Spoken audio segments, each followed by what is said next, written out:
Vamos começar a nossa aula do transformador de potencial, conhecido como TP, e transformador de corrente, conhecido como TC. Eles são mais referenciados pelas suas siglas do que exatamente pelos seus nomes completos. Então, vai ser mais comum você encontrar esses nomes nos diálogos de engenharia. E você vai entender a aplicação deles começando a entender essa ilustração de um desenho simples de uma linha de 40 kV de tensão fase neutro. Se você multiplicar 40 kV por raiz de 3, dá 69 kV, que é uma tensão comercial, por isso eu escolhi o 40. E uma corrente de 300 amperes circulando pelas linhas. Aqui ilustrei apenas uma e apenas a magnitude, já que nós não estamos focados aqui nos fasores, apenas nas magnitudes.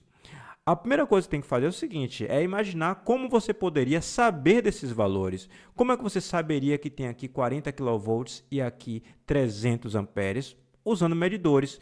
Mas você vai utilizar mesmo um voltímetro de 40 kV de fundo de escala? Um amperímetro de 300 amperes de fundo de escala? Não, esses equipamentos simplesmente nem existem do ponto de vista comercial para serem comprados. O que você faz é diminuir esses valores em uma escala tal que você conheça. E como a gente diminui valores de tensão e de corrente? Utilizando transformadores, no universo, obviamente, da corrente alternada que a gente está tratando aqui. Corrente alternada senoidal. Então, eu preciso de um jeito para diminuir a tensão de 40 kV para um outro valor. O que é que a gente faz? A gente usa um transformador de potencial, que é o TP. Note que eu coloquei a ilustração do transformador de potencial como sendo idêntico ao modelo de um transformador comum, porque no final das contas ele nada mais é do que um transformador comum do ponto de vista do princípio de funcionamento e é diferenciado em relação à sua construção. Por que motivo? Porque no secundário você tem que ter um voltímetro, e se você tem um voltímetro, a impedância dele em tese é infinita ou tende a infinita, a impedância é muito grande e corrente quase nenhuma circula no secundário. Portanto, é um dispositivo pelo qual não flui grande potência. A potência continua fluindo, como tem de ser, para a carga e não para o secundário desse transformador, que tem a única função de fazer a diminuição da tensão e não transferência de potência. Aí a gente vai no modelo, a gente é engenheiro ou a gente quer ser, então a gente usa o modelo para interpretar. Se eu tenho aqui um modelo que, nesse caso específico, todos os valores do secundário estão referidos ao primário, por isso aqui o linha. Se eu tenho um modelo no qual fica explícito que o meu desejo é ter fidelidade entre V1 e V2', ou entre V1 e V2 quando não tiver referido, significa dizer que essa queda de tensão aqui é o mais problemático. Então, o transformador de potencial ele é feito de tal forma que as resistências nos fios elas sejam pouco significativas, tanto no fio do primário quanto no fio do secundário. Ele também é feito de tal forma que a reatância de dispersão seja a menor possível. A gente não quer essa dispersão. Para que você tenha a menor dispersão, você é obrigado a utilizar um material magnético bom. Então, não adianta você dizer, aceito ter umas perdas no núcleo e um material magnético um pouco ruim, que no final das contas o transformador de potencial continua sendo efetivo. Não, você para ter pouca dispersão tem que ter um material magnético bom para confinar as linhas de força do campo magnético dentro do núcleo e nada escapar e virar exatamente a dispersão, ou aqui modelada como uma reatância de dispersão.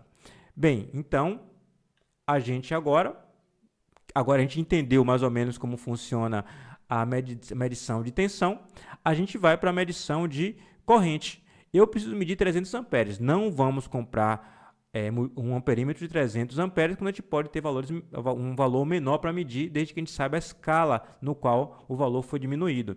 E lembrando, aqui 300 amperes eu escolhi um valor relativamente baixo, porque você tem no sistema elétrico valores de quiloamperes, mais difíceis ainda de serem medidos. O que é que a gente faz? A gente coloca um TC, um transformador de corrente. Note aqui o transformador de corrente. Vou dar um zoom só para você ver de perto. A fiação passa pelo primário e vai ao secundário. Note que no transformador de tensão, eu coloquei aqui um indicativo de ter menos espiras no secundário, afinal de contas ele é abaixador. Enquanto que Nesse dispositivo aqui, ó, ele tem de ser um transformador quando se refere à tensão do tipo aumentador. Afinal de contas, eu preciso, nesse caso, de diminuição de corrente. Para diminuir a corrente, eu tenho que ter mais espiras no secundário. Olha aqui. Então, eu tenho aqui o meu TC operacional. Aí vem um porém. Você quer, obviamente, ter a medição de tensão e de corrente. Ainda falta uma coisa. Falta a gente ver aqui no modelo o funcionamento do TC. O TC, transformador de corrente, ele precisa que a corrente do primário chegue ao secundário. O que a gente quer evitar, nesse caso, é esse desvio. Então, o transformador deve ser feito de tal forma que as perdas, por exemplo, no núcleo sejam baixas e que também o material deve ser de primeira, afinal de contas, o material do núcleo deve ser de primeira, afinal de contas, a corrente de excitação não pode ser elevada. Senão, não vai haver fidelidade entre a corrente que você está querendo medir e o valor que você vai ter lido aqui no amperímetro. O amperímetro, nesse caso, vai estar posto aqui, né? Ele vai estar assim. Então, é mandatório que você tenha esses elementos aqui do núcleo de valores relativamente altos, no caso, né? Um material de ótima qualidade vai dar um RC muito alto, porque as perdas serão pequenas, e vai dar um XM muito alto. Isso significa dizer que a corrente de excitação que passará será mínima. Coisa importante, que trata do dia a dia prático de quem usa esses equipamentos. Você vai querer ter voltímetros e amperímetros disponíveis para medição, seja de 300 amperes, seja de 1000 amperes, seja de 40 kV, seja de 200 kV, 250 kV, que é o valor mais comercial. Então, se estabelecem padrões para as tensões dos secundários, dos TPs e T6. Tipicamente, você vai encontrar, se trabalhar em concessionária, por exemplo, um TC, transformador de corrente, já que eu falei TC, eu venho para cá, cujo valor da corrente nominal do amperímetro e, portanto, o valor da corrente nominal do secundário do transformador de corrente seja de 5 amperes. Então, é muito comum que nos 300 amperes passe 5. Se você tivesse uma medição não de 300 amperes, mas de 1000 amperes, você faria um outro TC que passaria 1000 amperes no primário, mas no secundário daria o mesmo 5. Aí você utiliza sempre o mesmo amperímetro. 5 é um valor dos valores comerciais utilizados, talvez seja o mais comum na área de sistemas elétricos de potência, mas existem outros, que fique claro. No transformador de potencial, você tem a mesma coisa. Você está aqui medindo 40 kV, mas você poderia medir 69 kV, poderia medir 250. Então, no secundário do transformador, se deseja tipicamente uma tensão de 115 volts. Aqui são valores RMS que eu estou tratando, valores eficazes. Com 115 volts, você vai comprar sempre o mesmo voltímetro e será utilizado em medições de tensões diversas. Se você tiver, por exemplo, uma rede primária aqui, ó, o primário seja, por exemplo, de 500 kV, você teria outro transformador de potencial, não é esse que eu estou falando mais, é um outro que você vai construir específico, cuja tensão no primário é de 500 kV, mas o secundário sai, quando tem 500, 115. Então, você sabe a relação de transformação e pode sempre fazer estimativa do valor da tensão do primário com base no valor medido no secundário. A outra dúvida que você pode ter é o seguinte: será que eu sempre tenho que interromper o meu sistema para poder colocar o TC? Afinal de contas, aqui é bem conveniente, porque o TC exige, caso ele não esteja instalado lá desde o começo, que o sistema seja parado, haja depois a conexão da fiação do primário na linha, e depois, sim, a fiação do secundário.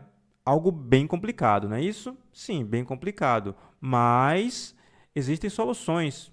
Existe também esse tipo aqui de TC, no qual você coloca ele em volta, o núcleo, desculpe, em volta do condutor. O condutor passa aqui por dentro e o secundário está aqui, ó, posto de tal forma que você consiga fazer a medição. Esse núcleo não precisa ser um núcleo obrigatoriamente completamente fechado, é um núcleo que pode se abrir para que você encaixe, chamado alicate, né? Você pode abri-lo no meio e encaixar.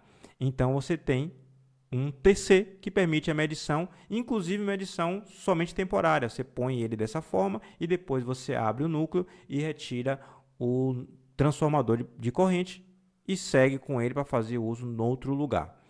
Bem, espero que tenha explicado para você o mínimo para você entender sobre transformador de potencial e transformador de corrente, e aguardo você nas próximas aulas do nosso canal Elétrica em Vídeos. Até breve!